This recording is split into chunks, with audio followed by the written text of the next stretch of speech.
আসসালামু আলাইকুম বন্ধুরা, এই ভিডিওতে আপনাদের সাথে শেয়ার করব ল্যাপটপ অথবা কম্পিউটারে যদি টাস্ক বার লোকেশনটা যদি উল্টোপাল্টা হয়ে যায়, অর্থাৎ নিচে থেকে যদি উপরে চলে যায়, অর্থাৎ আপনারা স্ক্রিনে লক্ষ্য করলে দেখতে পারবেন এখন কিন্তু আমার টাস্ক বারটা এই যে রাইট সাইডে রয়েছে। তো এখন চাইলে আমি কিন্তু এখান থেকে এটাকে এখন আমার ইচ্ছা মতো লেফট রাইট করতে পারবো। তো দেখতে পাচ্ছেন এখান থেকে আমি এই টাস্ক বারটাকে লেফট সাইডে নিয়ে আসলাম, দেখতে পাচ্ছেন এখানে। এবং এখান থেকে আমি চাইলে টাস্ক বারটাকে উপরের দিকে নিয়ে যেতে পারবো। তো উপরে লক্ষ্য করলে দেখতে পাচ্ছেন এই যে টাস্ক বারটা কিন্তু এখন আমার উপরের দিকে শো করতেছে। তো আপনাদের যদি এরকম হয় তাহলে আপনারা এটাকে কিভাবে ঠিক করবেন সেটাই আপনাদেরকে এই ভিডিওতে দেখাবো।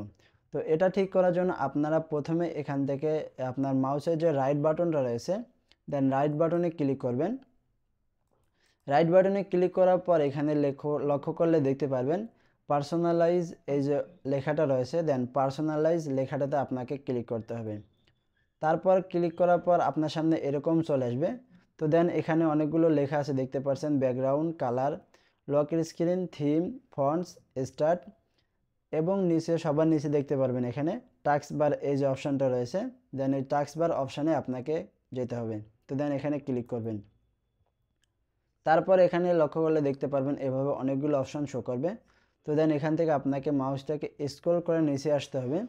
নিচে আসার পর এখানে লক্ষ্য করবেন, দেখবেন task bar location on screen, এই যে দেখতে পাচ্ছেন এই লেখাটা। তো এটার মানে হলো যে আপনার টাস্ক বারটা কোথায় থাকবে সেটা এখান থেকে আপনারা ঠিক করে নিতে পারবেন।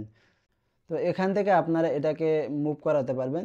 তো মুভ করার জন্য এখান থেকে যে taskbar location on screen, then এখানে ক্লিক করবেন।